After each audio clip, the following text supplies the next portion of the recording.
നമസ്കാരം. പ്രധാന വാർത്തകൾ.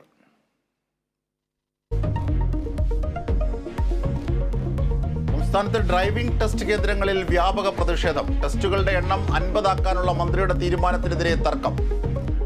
വിവിധ കേന്ദ്രങ്ങളിലെ ടെസ്റ്റ് നിർത്തിവെച്ചു. കോഴിക്കോട് മന്ത്രിയുടെ കോലം കത്തിച്ചു. കക്കയത്ത് കാട്ടുപോത്ത് ആക്രമണത്തിൽ മരിച്ച എബ്രഹാമിന്റെ സംസ്കാരം ഇന്ന്. കളക്ടറുമായുള്ള ചർച്ച തൃപ്തികരമെന്ന് ബന്ധുക്കൾ.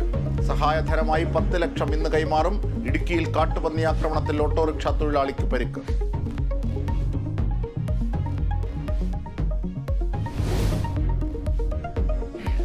കോൺഗ്രസ് നേതാവ് പത്മജ വേണുഗോപാൽ ബി.ജെ.പിയിലേക്ക്. ബി.ജെ.പി ആസ്ഥാനത്തെത്തി അംഗത്വം സ്വീകരിക്കാൻ സാധ്യത. തീരുമാനം ബി.ജെ.പി ദേശീയ നേതൃത്വവുമായുള്ള ചർച്ചയ്ക്ക് പിന്നാലെയെന്ന് സൂചന.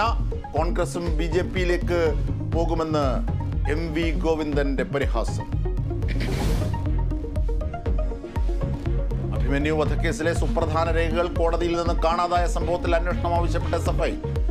എറണാകുളം സെഷൻസ് കോടതിയിലെ മുഴുവൻ ഉദ്യോഗസ്ഥർക്കുമെതിരെ നടപടി വേണമെന്ന ആവശ്യം. വിചാരണ തുടങ്ങാനിരിക്കെ കാണാതായത് കുറ്റപത്രം, പോസ്റ്റ്മോർട്ടം റിപ്പോർട്ട് അടക്കമുള്ള സുപ്രധാന രേഖകൾ. പിന്നിൽ പ്രവർത്തിച്ചവർക്ക് തക്കതായ ശിക്ഷ നൽകണമെന്ന് അഭിമന്യുവിന്റെ സഹോദരൻ കേരള വിഷൻ ന്യൂസിനോട്. പൊതുജനങ്ങൾക്ക് നീതി കിട്ടുന്ന ഒരു പീഡനമാണ് നമ്മൾ പറയുന്നത്.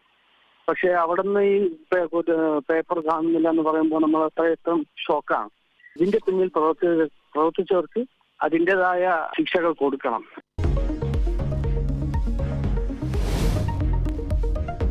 സിദ്ധാർത്ഥിന്റെ മരണത്തിൽ സമരം കടുപ്പിച്ച പ്രതിപക്ഷം. CBI അന്വേഷിക്കണമെന്നാവശ്യപ്പെട്ട് ABVP ലോങ് മാർച്ച്.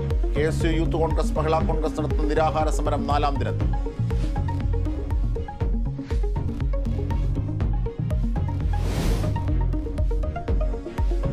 യമനിൽ ചരക്ക് കപ്പലുകൾക്ക് നേരെ ഹൂത്തി ആക്രമണത്തിൽ 3 കപ്പൽ ജീവനക്കാർ കൊല്ലപ്പെട്ടു. 4 പേരുടെ നില ഗുരുതരം. ആക്രമിക്കപ്പെട്ടത് ഗ്രീസിന്റെ ഉടമസ്ഥതയിലുള്ള കപ്പൽ.